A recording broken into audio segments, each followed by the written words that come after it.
before we get into NXT TakeOver In Your House, I think it's important that we talk a little bit more about In Your House, the brand, and the the sort of whole idea for what our logo is. I don't know if this will get us sued over it, but it's the In the Kliq, In Your House, the color scheme.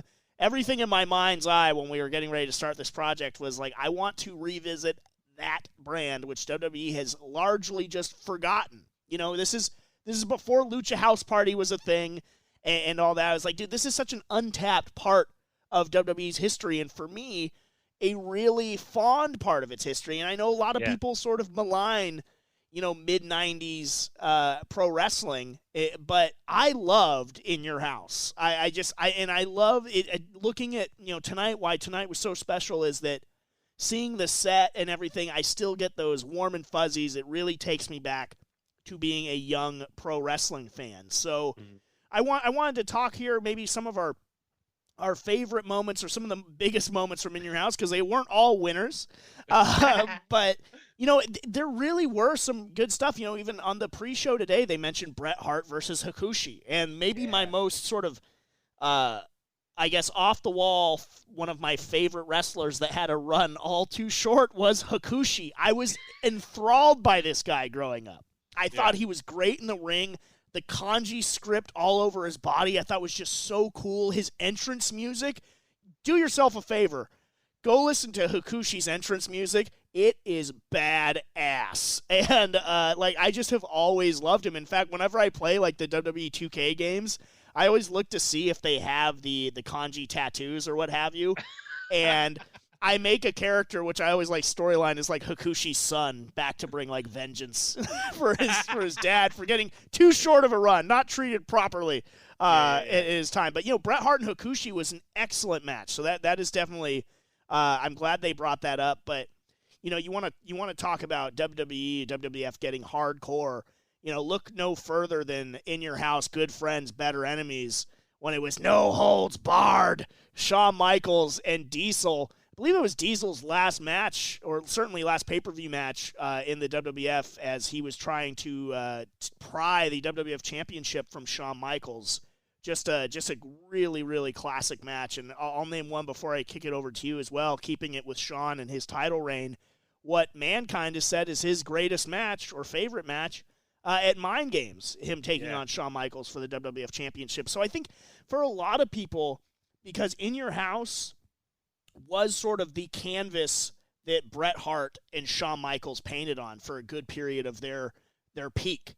And so I think there's a lot of fond memories there for people that are fans of those two wrestlers in particular. But how about you? What are some of your In Your House memories?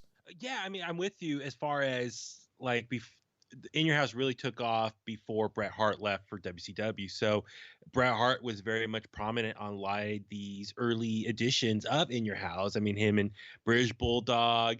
I'm thinking of course, Stone Cold was on the last one, the St. Valentine's Day Massacre against Vince McMahon. Big Show debuted there. Canadian Stampede, pretty much Team America versus the Hart Foundation, that whole stable. Yeah, I'm glad they referenced that on the broadcast, because do yourself a favor, watch Canadian Stampede, because the energy at Canadian Stampede is off the chain. It is terrific. That is a great, great show.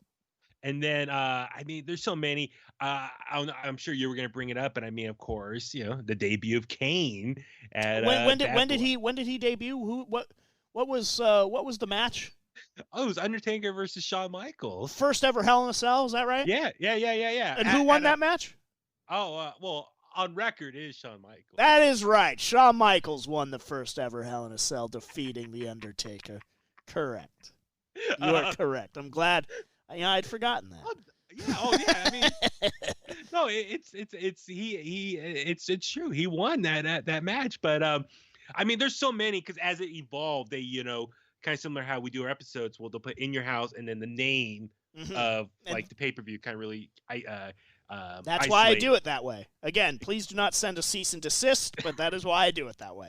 I'm looking WWE on their YouTube has a playlist of some of the highlights there. It's really cool if you check it out. But a low light is when the lights went out. I believe it was In Your House, Beware of Dog. and the lights went out for some of the matches to where they had to air a make good, Beware of Dog 2 for the matches that took place in the dark. That was maybe a low point of Shawn's first title run there. Oh, well, I mean, Shawn Michaels did had some pretty incredible moments at In Your House. I mean, one, let's not forget, like, probably the greatest highlight, and the video's on in the Kliq's Instagram page right now, when Undertaker just nailed him and he went rolling down the ramp. One of the greatest moments ever. And another one was, his match against Vader when Vader did not forgot his spot. That was SummerSlam. Was that SummerSlam? Yeah, it was SummerSlam. No, that was SummerSlam. Oh, well, maybe. Okay, but there was something before that In Your House. I think it was Vader and Shawn, right? Wasn't there a match between the two of them? I think they had like a tag, I believe. Yeah. Oh, yeah, that's right. Yeah. Sorry. But the Buried Alive match, with Undertaker was there. Yeah, Diesel, when he was champion early on, they had some stuff. Didn't they have like a match with Sid Vicious or something? Like, it's so golden watching some of these In Your House stuff. It's like really before the Attitude Era really got going. So it was kind of like that transitional period of like the new generation, the In Your House stuff, the Attitude Era, like that whole time period. It's just for me, it's always going to be amazing just because, I was a kid at the time just watching all that stuff. So it's always got a special place in my heart. Yeah, absolutely. I mean, so I am thrilled to see the In Your House brand have a resurrection here, and I hope that NXT I hope NXT continues to use it, and so was that? Oh no, I was just gonna say the Inferno match that was at In Your House as well. I thought that was SummerSlam or WrestleMania. The Inferno match. It says here In Your House Unforgiven. Man, all these moments is so cool. Okay, I was just like looking up all this stuff. I am thrilled that the In Your House brand has been resurrected, and I think it's in good hands with NXT, so I hope they continue to use it